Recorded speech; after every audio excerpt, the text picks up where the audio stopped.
श्री कालेजी देवी मंदिराचा भव्य कलशारोहण सोहळा उत्साहात संपन्न. मुदखेड प्रतिनिधी साहेबराव गागलवाड. भारतीय संस्कृती, संस्कार आणि अध्यात्म जपण्याची जबाबदारी महिलांवर.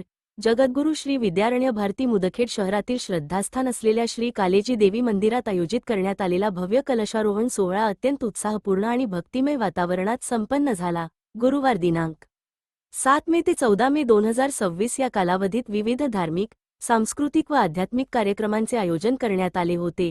या संपूर्ण सोहळ्यामुळे मुदखेड शहरासह पंचक्रोशीत भक्तिमय वातावरण निर्माण झाले होते. दिनांक भाविकांसाठी पिण्याच्या पाण्याची, बसण्याची, निवासाची तसेच महाप्रसादाची उत्तम व्यवस्था करण्यात आली होती.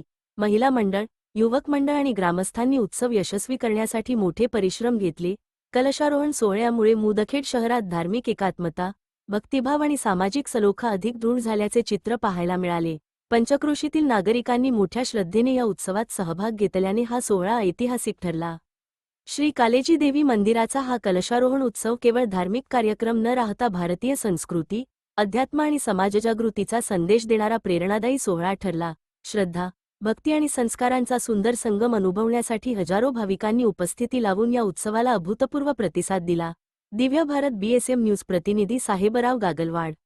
मे 14 रोजी हंपी, कर्नाटक येथील पीठाचे जगद्गुरू शंकराचार्य श्री विद्यारण्य भारती यांच्या शुभहस्ते श्री कालेजी देवी मंदिर, भवानी देवी मंदिर आणि महादेव मंदिर या 3 मंदिरांच्या शिखरांवर विधिवत कलशारोहण करण्यात आले.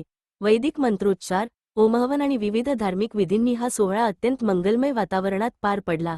हजारो भाविकांच्या उपस्थितीत झालेल्या या सोहळ्याने शहराच्या धार्मिक वैभवात भर घातली. कलशारोहणानंतर आयोजित मार्गदर्शनपर प्रवचनात जगद्गुरू श्री विद्यारण्य भारती यांनी भारतीय संस्कृती, परंपरा आणि संस्कारांचे महत्त्व विशद केले. भारतीय जीवनपद्धती ही केवळ धार्मिक नसून वैज्ञानिक दृष्टिकोनातूनही अत्यंत समृद्ध असल्याचे त्यांनी सांगितले. आहार, विहार, आचरण, विचार आणि राहणीमान या दैनंदिन जीवनशैलीत भारतीय संस्कृतीचे शाश्वत मूल्य दडलेले असल्याचे त्यांनी स्पष्ट केले. भारतीय संस्कृती आणि संस्कार टिकवून ठेवण्याची सर्वात मोठी जबाबदारी महिलांवर आहे. घराघरांतून संस्कारांची जोपासना झाली तर समाज आपोआप सुदृढ होईल, असे प्रतिपादन त्यांनी यावेळी केले. आजच्या आधुनिक युगात भारतीय संस्कृतीची मुळे अधिक घट्ट करण्यासाठी प्रत्येकाने धर्म, अध्यात्म आणि सामाजिक बांधिलकी जपली पाहिजे, असे आवाहनही त्यांनी केले.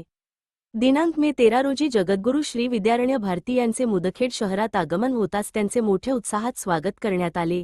संकीर्तन, टाळ, मृदुंगाच्या गजरात आणि भजनांच्या सुरेल वातावरणात भव्य शोभायात्रा काढण्यात आली. शहरातून काढण्यात आलेल्या या नगर प्रदक्षिणेत महिला, युवक, ज्येष्ठ नागरिक आणि भाविक मोठ्या संख्येने सहभागी झाले होते. भगव्या पताका, फुलांची सजावट आणि धार्मिक घोषणांनी संपूर्ण परिसर भक्तिमय झाला होता.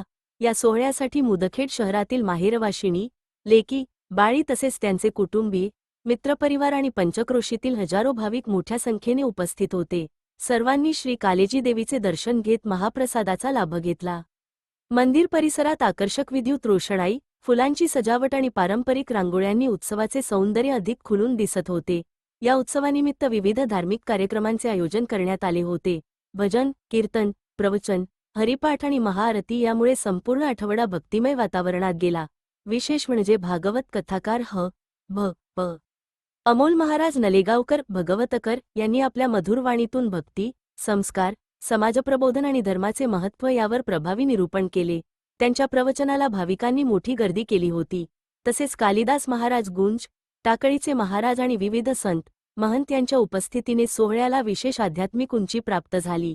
विविध धार्मिक विषयांवर झालेल्या प्रवचनांमधून समाजात नैतिक मूल्ये रुजविण्याचा प्रयत्न करण्यात आला.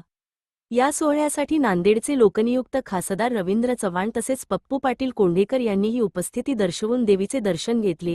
यावेळी मंदिर समिती व ग्रामस्थांच्या वतीने त्यांचा शाल, श्रीफळ व पुष्पहार देऊन सत्कार करण्यात आला.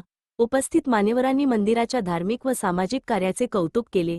संपूर्ण उत्सवाचे नियोजन गावकरी मंडळी, मंदिर समिती आणि स्वयंसेवकांनी अत्यंत शिस्तबद्ध पद्धतीने केले होते.